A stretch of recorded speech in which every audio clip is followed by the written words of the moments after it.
Tapi kalau di waris Islam enggak. Saya selalu mengutamakan nilai. Karena nilai ini ketetapannya sudah Allah yang netapkan.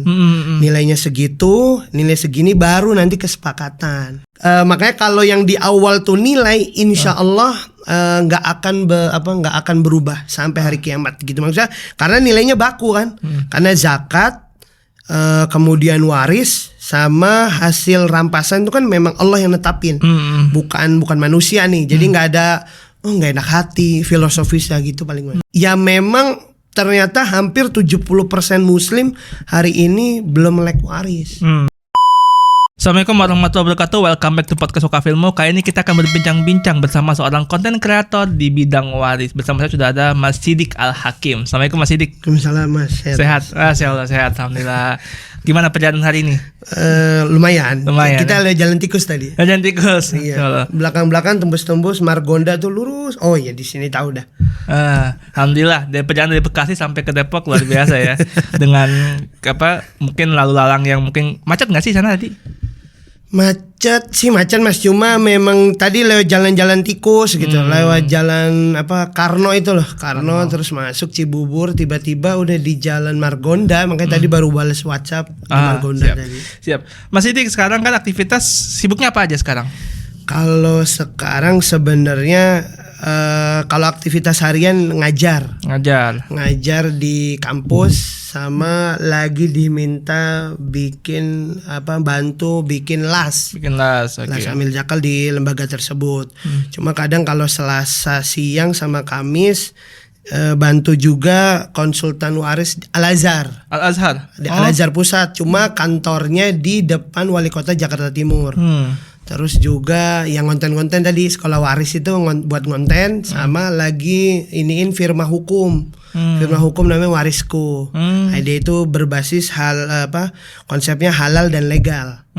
Gitu. Kalau yang Al-Azhar sama sekolah waris ini memang wakaf ilmu kita gitu. Tapi kalau yang Warisku ini memang basisnya ya karena setelah banyak permasalahan, kita berhenti nih, karena kalau di waris Islam itu berhenti di konsultasi sama mediasi. Nah kita nggak bisa pendampingan sampai litigasi itu nggak bisa. Karena saya memang basicnya bukan orang hukum gitu. Akhirnya ngobrol sama teman, yuk kita bikin namanya Warisku tadi. Nah Warisku kita punya halal versi saya, kemudian legal ada lawyernya gitu Mas. Warisku ini sifatnya firma hukum. Firma hukum. Berarti untuk menetapkan apa nih? Kayak notaris gitu atau seperti apa? Sebenarnya model kayak arbitrase untuk menyelesaikan waris. Menyelesaikan waris ya, oke. Kayak firma hukum pada umumnya, cuma memang konsennya di waris. Tapi memang basicnya kita humanis sama kekeluargaan tadi. Karena kalau sekarang kan hari ini banyak bilang ayo kita gugat aja gitu. Ini kalau saya versinya karena ada halalnya, kita usahakan mediasi dulu.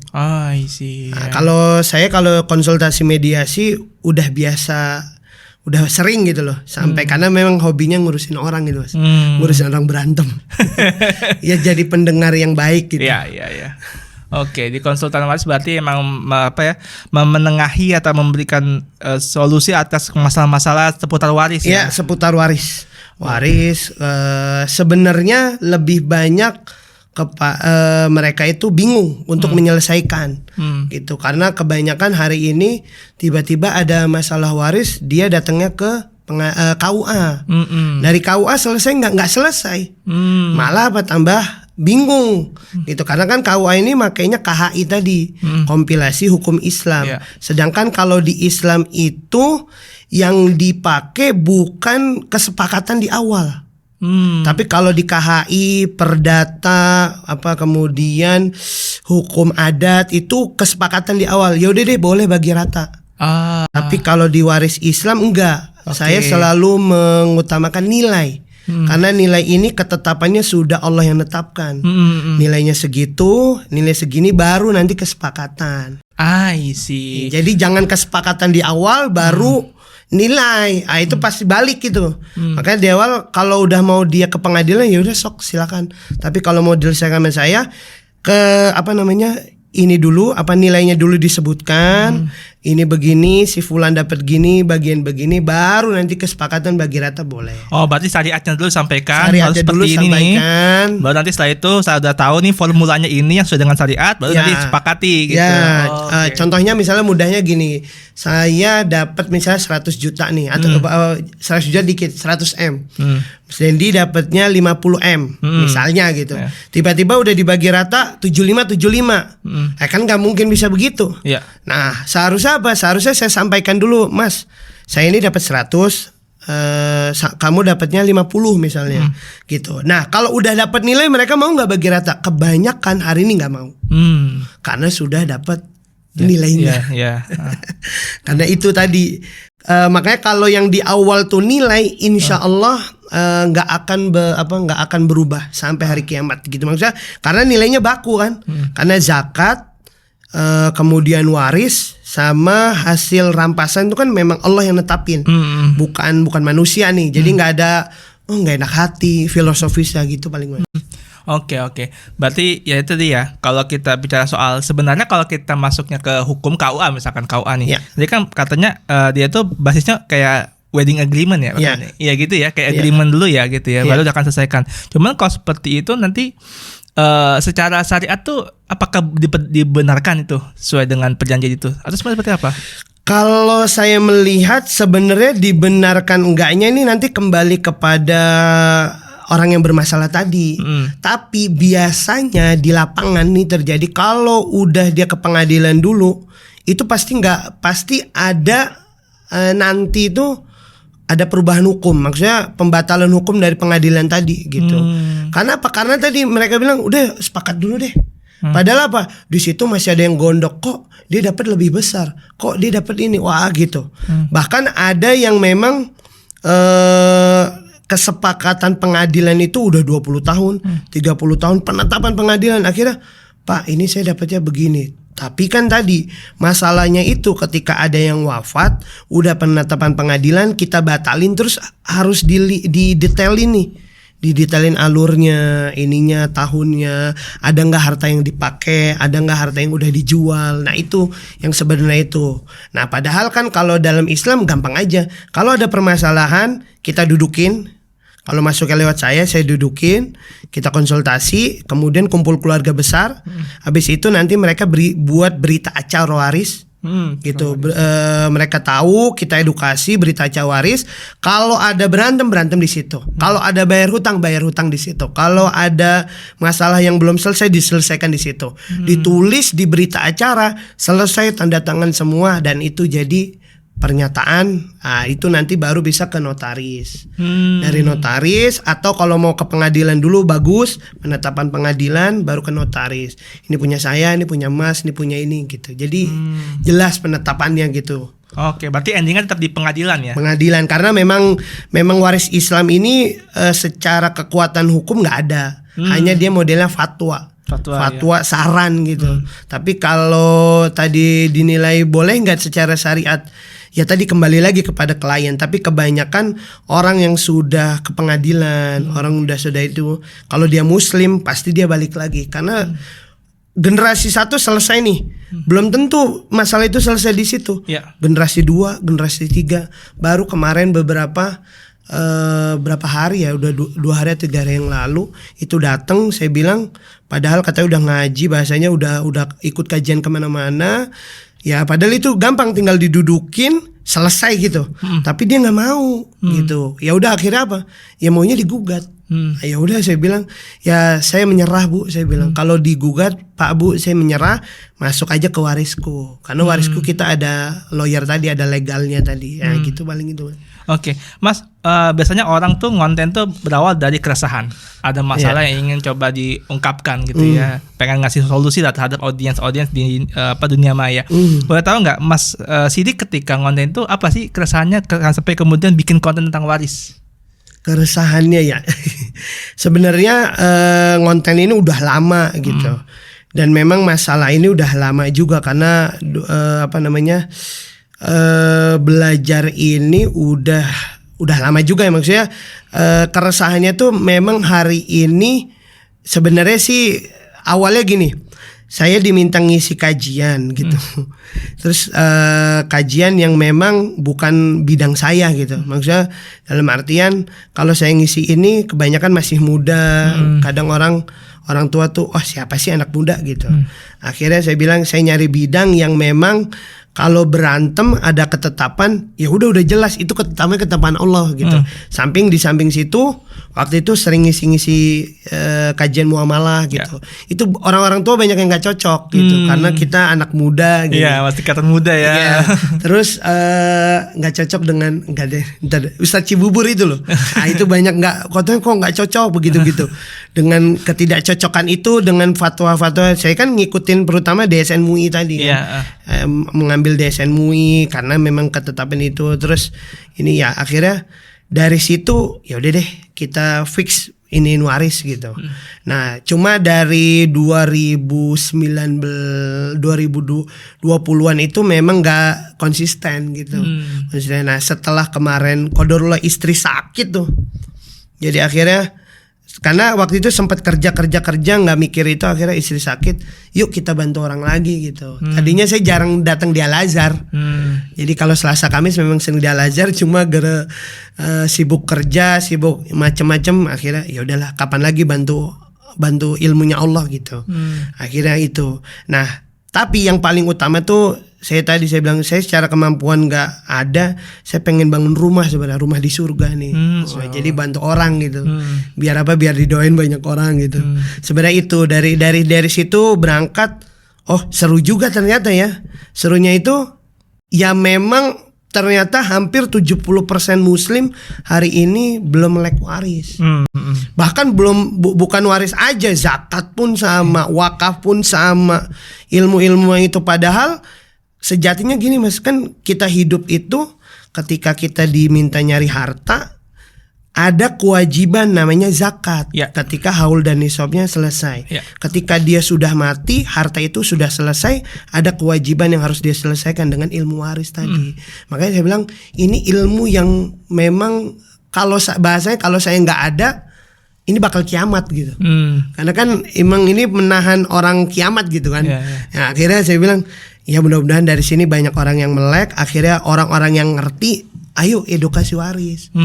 Gitu sebenarnya itu. Dari semua elemen keuangan Islam, zakat, wakaf, kemudian juga infak, waris, yang elemen-elemen yang terkait dengan harta, saya rasa waris yang paling ribet. Kalau menurut saya, dengan berbagai macam hitungan, sekalipun ada aja, saya kadang juga suka lupa formulanya gitu ya. Ini kalau keluarga seperti ini seperti apa, nanti kalau ada anak dua seperti apa, dan sebagainya, itu kadang saya lupa. Nah, Mas Sidik sendiri itu kemudian gimana cara mengedukasi atau memformulasikan ke audiens itu supaya itu bisa nangkep gitu? Jadi gini, sebenarnya kalau di Al-Azhar udah ada nama aplikasinya iWaris. Itu udah 11 tahun teman-teman Al-Azhar dulu buat. Itu udah auto hijab, auto rot, semuanya sudah jelas di situ. Jadi tinggal masukin. Nah, permasalahan di Indonesia hari ini itu waris itu bukan masalahnya tadi hitung-hitungan, enggak.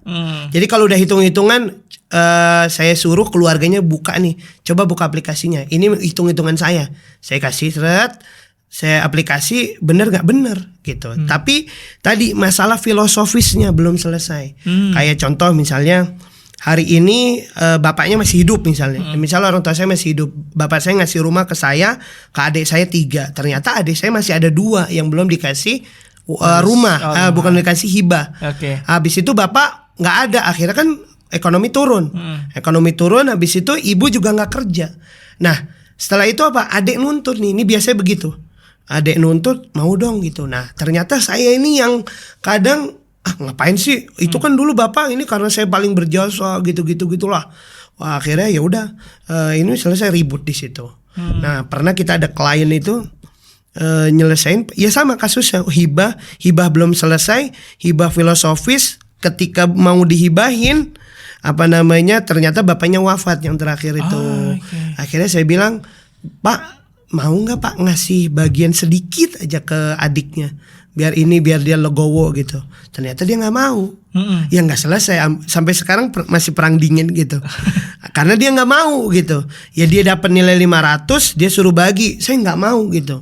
Disuruh ngambil bagian dari ibunya juga, maksudnya itu ada harta loh Pak, jatah Bapak dikurangin kayak ngasih hibah dulu gitu. Karena kan memang dalam itunya kan ketika Bashir ngasih ke Nu'man gitu, itu kan memang harus rata gitu.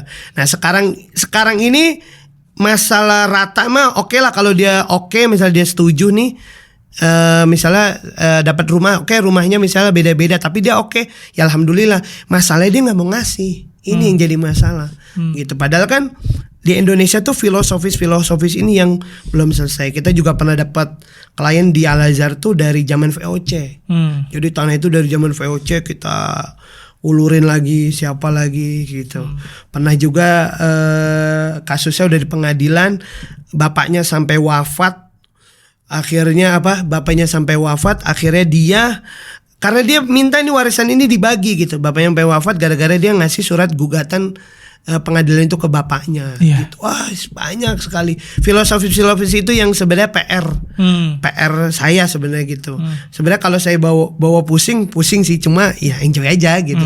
Karena emang suka dengan dengerin orang gitu Mas sebenarnya. Iya, karena ya filosofi juga bagian penting ya. Kemudian kalau kita mainnya formula, orang-orang yang sifatnya kayak kok itu cowok lebih banyak sih dapatnya kan, kayak orang kaum feminis patriarki gitu kan. Baca kayak apaan sih ini, kok nggak adil gitu kan. Padahal kan kita punya hak yang sama sebagai gender gitu ya kan, sebagai sama-sama manusia gitu. Filosofi itu yang kemudian kayaknya banyak yang belum terintegrasi ya. Jadi memang sebenarnya gini, hari ini tuh wanita-wanita tadi yang berjuang dengan gender dan sebagainya, apalagi dia bisa lebih hebat gitu, lebih hebat dalam artian hari ini dia kerja gajinya lebih besar. Toh Islam sebenarnya udah ngatur, makanya di waris Islam itu nggak ada namanya harta gono gini. Nggak ada harta gono gini. Adanya harta kontribusi. Jadi benar. Siapa yang paling besar kontribusi dalam keluarga tersebut. Nah contoh misalnya, jadi nggak ada istilah mokondo ya, modal kocak doang. Jadi karena dia lucu akhirnya dia nikah sama orang kaya, atau dia konaan nerima akhirnya enggak. Ya karena Rasulullah nikah sama Khadijah juga nggak ujuk-ujuk jadi orang kaya kan. Di sana ada proses akad perpindahan dari dari istri dari orang ke orang gitu. Karena memang nikah kan pindah tanggung jawab bukan itu. Nah tadi justru Islam itu adil. Kenapa? Karena wanita ketika dia kerja, dia dapat harta, itu punya dia. Kalau dia wafat, ya udah itu harta dia. Jadi nggak bisa tercampurkan. Justru itu dia tuh bagus gitu loh. Nah, laki-laki, maaf, walaupun dia cacat, walaupun dia nggak sempurna, dia tetap ada kewajiban kalau dia menikah memberikan nafkah. Nah, nafkah besarannya ini kan tinggal nanti kemampuannya dia memberikan nafkah. Nah, ini yang nggak difahamin. Jadi tiba-tiba nikah, habis itu hartanya gabung. Giliran udah bermasalah, baru nanti wah harta gono gini gitu misalnya, wah harta ini, padahal nggak ada. Padahal jelas siapa yang paling berkontribusi paling besar, pendapatan paling besar, itulah harta dia. Jadi kalau ada yang wafat misalnya, nih kita nih saya 70%, Mas 30 karena kerja misalnya, sama seorang lah perempuan gitu, nikah sama perempuan, atau ada orang sama perempuan penghasilannya lebih besar perempuan misalnya karena dia influencer gitu. 90% istri suaminya penjualnya dari mancing doang gitu, tapi mancing-mancing di laut misalnya. Oh ternyata hanya 10% untuk ngidupin. Ya udah, ketika wafat itu nggak dibagi dua, tapi dilihat 90% tadi ini mana aja asetnya yang dia dibeli, dan kapan aja tuh dia dapat 90 itu. Apa memang dulu suaminya kaya, terus karena udah bosen jadi orang kaya, akhirnya hobinya mancing. Nah itu yang filosofis itu juga sebenarnya yang harus didetailkan. Makanya kalau ada wafat, yang paling utama saya bilang siapa yang kerja. Saya selalu begitu. Kerjanya di mana? Hartanya apa? Ini dapat dari mana? Karena nggak mungkin kan tiba-tiba saya ngitung gini, tiba-tiba hartanya harta halal atau harta Spanyol atau harta sengketa. Ini sering ini. Kayak kasus nih contohnya misalnya. Kasus itu Karena bapaknya ini kerja orang petanahan gitulah. Dia dulu beli tanah pinggir kali itu dengan harga 36 juta. 10 petak. Sekarang satu petak harganya 150 juta.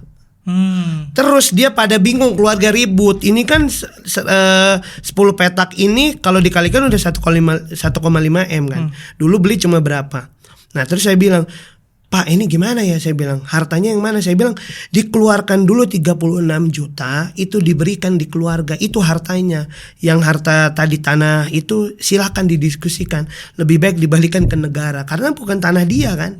Itu kan tanah hanya hak pakai, hak guna doang, bukan untuk dijual beli gitu. Tapi sama dia dijual beli gitu loh, dijual beli buat orang gitu. Nah ada salah satu ahli warisnya nakal, dia pengen jualin itu. Tapi saya bilang anak yang tadi udah ngejual, dia cukup bayar 36 juta. 36 juta itu jadi harta waris. Nah sisanya gimana, monggo diobrolin.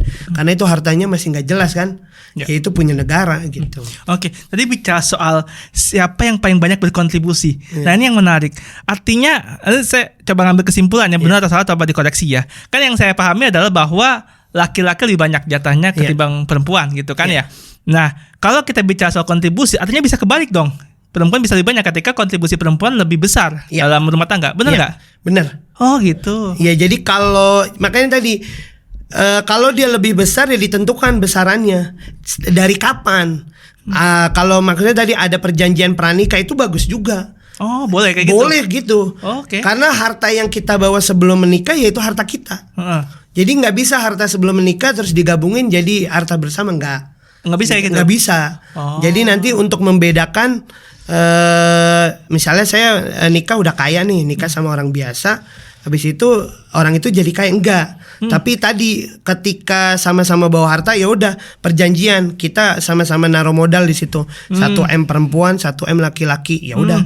Jadi nah nanti digabungin baru itu harta bersama. Udah kan misbah mudorobah nih. Nah, besarokan ya. Iya nanti untung ruginya di situ gitu. Tapi harta yang dibawa itu ya harta saya. Nah, tapi tadi pengecualian, saya wajib memberikan nafkah. Nafkah itu gimana ya, nafkah ketentuannya. Kadang laki-laki nih udah cerai nggak mau ngasih nafkah sama anaknya. Karena pernah ada kasus nih kita nyelesain gitu. Yang parah itu bapaknya ini nggak ngasih nafkah 3 tahun.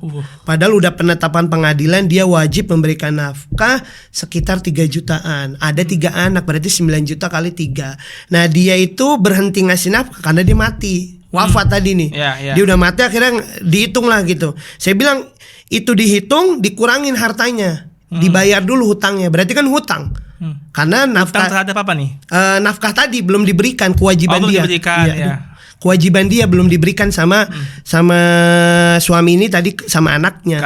Kalau istrinya kan sama masa idah aja selesai. Tapi kalau sama anaknya kan sampai dia bener-bener perempuan ya bisa nikah lagi, bisa menikah nanti perempuan itu gitu. Kalau laki-laki kan sampai dia nanti bisa dapat kerjaan, bisa mandiri dan sebagainya gitu. Makanya kita nggak boleh tuh sembarangan cerai gitu. Kalaupun cerai ya tadi sama istri udah selesai, kemudian sama anak wajib nafkahkan tadi. Makanya kalau ada ketetapannya ya dilihat besarannya berapa, itu kembali kepada bisa pengadilan atau keluarga. Nah itu gitu. kalau kasusnya bahwa pengadilan menetapkan si bapaknya itu harus memberikan nafkah, tapi ketika tadi kan kasusnya meninggal ya. Iya. Meninggal. Tadi disebut itu sebagai hutang, diakui sebagai hutang. Iya, nah itu gimana penyelesaiannya kalau gitu? Ya berarti dia kan punya aset, waktu itu asetnya ada 7 miliar.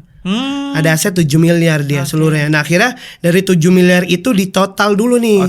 Karena memang kan sebelum orang bagi waris itu diselesaikan dulu hutangnya salah satunya. Jadi hutang itu tadi termasuk dia ada hutang sama keluarga kah, sama istri kah. Makanya gini, kalau kita udah ngasih nafkah sama istri nih, ngasih nafkah. Misalnya saya ngasih nafkah sama istri saya 20 juta. Ternyata operasional di rumah hanya 10 juta. Berarti kan 10 juta buat simpanan dia, dan itu punya dia. Tiba-tiba kita ngutang nih. Ngutang 5 juta. Mah minjem dulu. Hutang nggak? Ya hutang, karena itu udah pindah dari saya ke dia. Nah sama tadi, makanya itu semua harus dibayar nih. Hutang-hutang itu gitu. Makanya tadi yang dijelaskan ketika orang tua ke anak, istri suami ke istri tadi, apakah dia nafkah, apakah dia hibah? Kalau waris harus ada yang wafat, tapi tadi apakah dia nafkah, apakah dia hibah? Tapi kalau dia minjem nama dong, belum tentu punya dia itu. Jadi misalnya saya pinjam, Mas, saya pinjam nama dong, saya mau beli mobil, punya Mas nggak? Belum tentu. Gitu. Kalau dalam waris Islam, saya menetapkannya begitu, Mas. Gitu. Bagaimana dengan wasiat, Mas? Wasiat itu boleh, tapi nggak boleh diberikan kepada selain ahli waris. Jadi hanya diberikan kepada orang yang bukan masuk ke dalam ahli waris. Contoh misalnya saya masih punya anak nih, orang tua saya wafat. Nah, karena orang tua saya mau berikan ke cucu, mau ke saya kan, mau wasiat ke saya nggak bisa. Akhirnya ke cucu saya, ke anak saya, berarti ke cucu kan jatuhnya. Nah, wasiat itu diucapkan ketika dia masih hidup. Nah, baik itu tertulis ataupun terucap. Nah, terucap juga nanti ada saksinya. Nah, dan dia diberikan ke selain ahli waris, besarannya maksimal sepertiga dari seluruh aset. Aset yang halal ya, aset yang halal gitu. Kripto boleh nggak, Mas? aset kripto nih. Jadi contohnya misalnya punyanya 9 miliar, tiba-tiba si kakek ini tadi bapak saya bilang, saya mau wasiatin semuanya ke cucu saya. Nggak boleh. Yang berlaku berapa? Sepertiga. Gitu ya, nanti dihitung lah kalau selepas itu hutangnya berapa, ininya berapa gitu. Berarti emang ada formulasi lagi ya. Boleh, tapi tetap harus pertama ke ahli warisnya. Wajibnya ke ahli waris ya? Enggak, selain ahli waris. Selain ahli waris. Dia boleh diberikan selain ahli waris. Oh gitu. Iya, selain ahli waris dan besarannya hanya sepertiga dari hartanya. Ya, jadi kalau kita mau berikan ke mantan boleh tuh, Mas. Mantan pacar, mantan istri atau mantan-mantan yang lain. Nah, jadi pemberian yang memang, atau bisa juga anak angkat. Nah, jadi makanya beda, yang juga di Indonesia nih sering nih yang salah itu, salah arti ya nangkep itu antara wasiat, hibah dan waris. Jadi orang itu masih hidup bilangnya bagi waris. Padahal waris itu ada ketika ada yang mati. Jadi ada tulisan, ada kita dengar innalillahi wa inna ilaihi raji'un, dia benar mati, dikubur, selesai boleh kita ngomongin waris. Jadi ngomong ini apa? Ya tadi kalau saya formulanya ditentukan dulu siapa aja ahli warisnya. Misalnya fulan, bagiannya berapa ditentukan. Nah, baru ditetapkan. Nah, nanti dari tetapan ini penetapannya boleh di keluarga atau di bawah pengadilan. Nah, yang salah lagi di Indonesia itu kalau udah ini dibagi pembagian. Nah, di Indonesia itu pembagian itu sama dengan penjualan aset. Padahal kalau udah penetapan, kemudian udah penentuan dan penetapan, mau dibagi kapan itu bisa aja. Yang penting tadi penentuan dan penetapan ini harus ditetapkan. Jadi yang salah itu orang udah bagi dulu, nggak mau bagi itu karena mereka takut pasti jual aset. Padahal enggak. Gitu. Padahal harus ditentukan dulu, ditetapkan, bagi waris nanti dulu, kita pendekatan filosofis dan sebagainya. Nah, hibah. Nah, kemudian yang kedua hibah. Hibah itu seharusnya diberikan langsung. Saya ingin berikan ke Mas nih, Mas, saya kasih mobil nih. Nah, ya udah berarti berpindah dong dari kepemilikan saya ke Mas. Nah, kadang yang ikut yang ininya berikan, tapi Mas saya pinjam dulu dong gitu. Padahal itu udah hak Mas. Mas mau nyewain, Mas mau jual lagi, Mas mau disekolahin lagi, itu terserah gitu. Jadi hibah itu udah berpindah langsung. Nah, sedangkan wasiat diucapkan masih hidup, tapi penerapannya ketika saya udah wafat. Nah, kalau hibah itu nilainya bebas, mau berapapun boleh, tapi baiknya jangan semuanya gitu. Terus boleh juga ke ahli waris. Jadi makanya saya selalu bilang, kalau nggak punya ahli waris laki-laki, mending hartanya dihibahin dulu. Karena apa? Karena itu akan jatuh ke adik, ke adik kandung, kakak kandung, atau ke paman nanti, ke ahli waris lainnya. Karena harta itu habis itu di laki-laki. Kadang kita yang capek-capek banting tulang, habis itu ke adik atau ke kakak itu pada nggak rela. Bisa gitu. Makanya kalau ada mau waris planning itu dilihat dulu dia ada anak laki-laki enggak. Jadi saya ngomong pahitnya, kalau nggak ada anak laki-laki ini harus dihibahkan dulu. Buat tulis surat hibah, baru nanti penerapannya misalnya kalau udah dia ngerti harta dan sebagainya.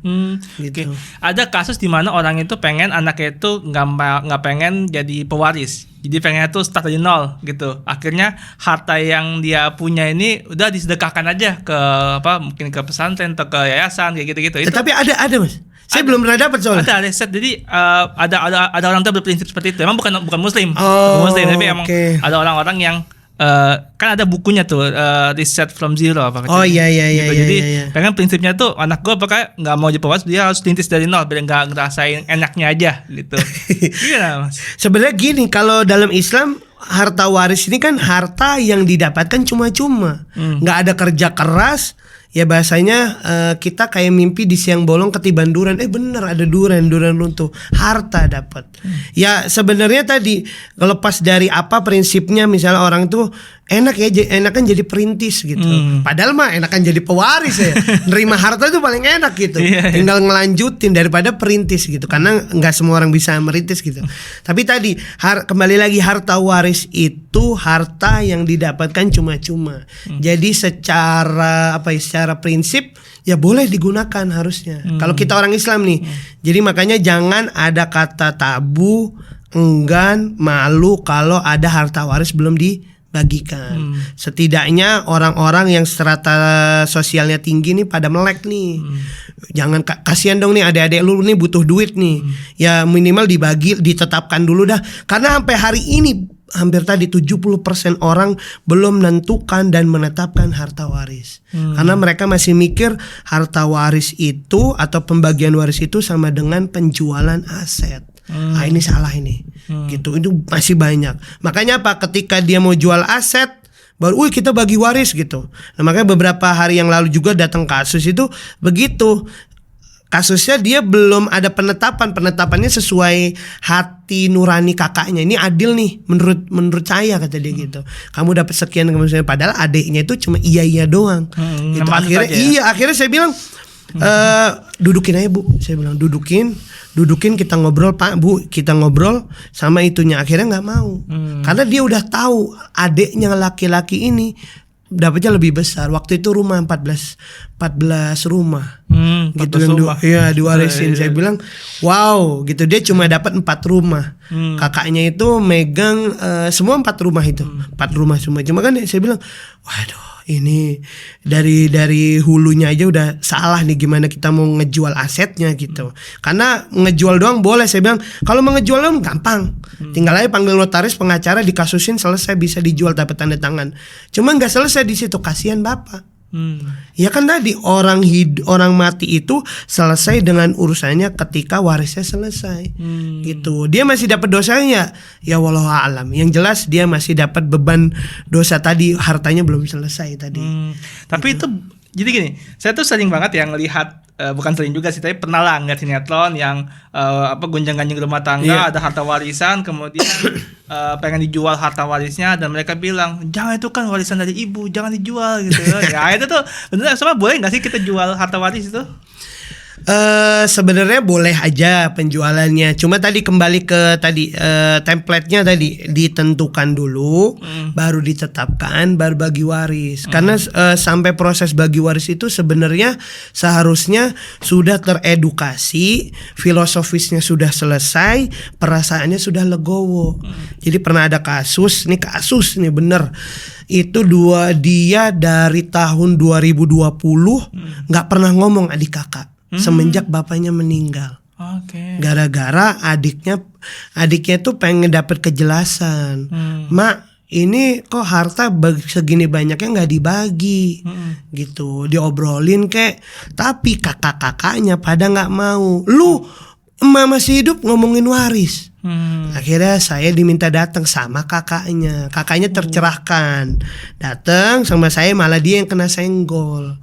Karena masalah dia, kenapa dia nahan, dia dominan dan sebagainya. Terus saya bilang, baru saya di situ ngobrol sama ibunya. Bu, harta ini begini. Harta ini kalau masih hidup kita kewajiban zakat. Kalau sudah wafat ini harus diselesaikan. Ini kasihan almarhum. Orangnya mah udah wafat, hartanya gentayangan, saya bilang. Sampai sekarang udah 5 tahun loh Bu, belum selesai.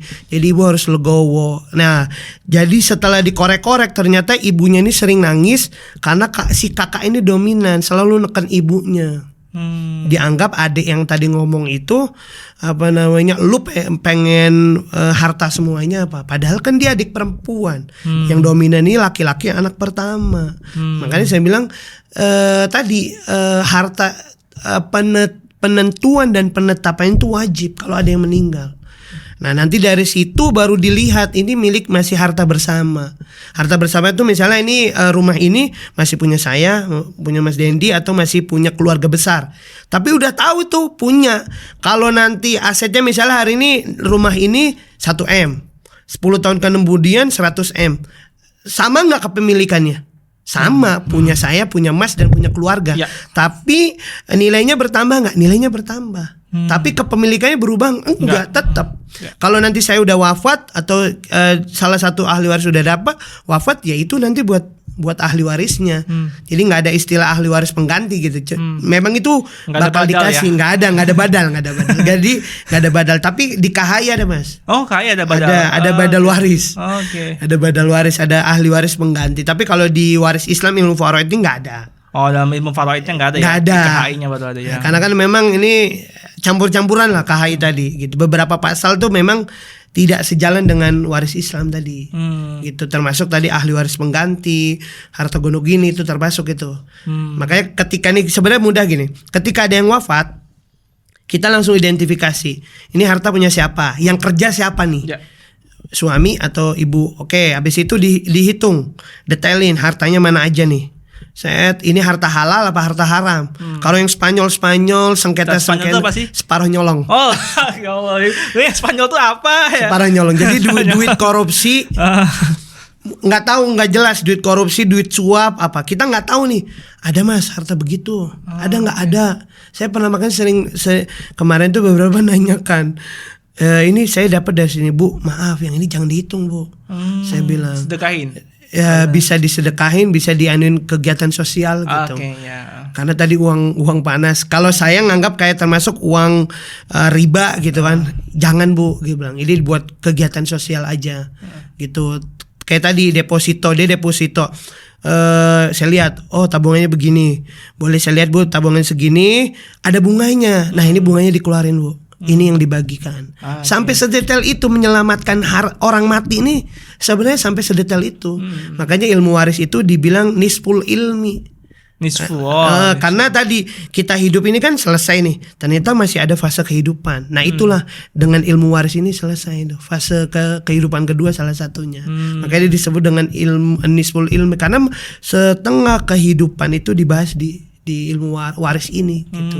Detail itu keluarga, harta, pasangan gitu. Maka menyelamatkan. Saya baru tahu tuh setelah nanganin kasus banyak, ada harta haram. Tadi kemarin tuh kripto termasuk ini. Kalau uang digital gimana ya? Kalau nanti bentuknya saham gimana ya? Kalau bentuknya ini gimana? Ini lagi dalemin. Lagi gitu. Dikaji ya. Lagi dikaji. Makanya saya ngikut perencanaan keuangan itu. Wah, buat ini nih biar tahu nih apa aja nih aset-aset yang halal. Aset-aset Berarti aset yang fluktuatif ya. Itu kan ngeri juga tiba-tiba hilang, ya udah hilang nih.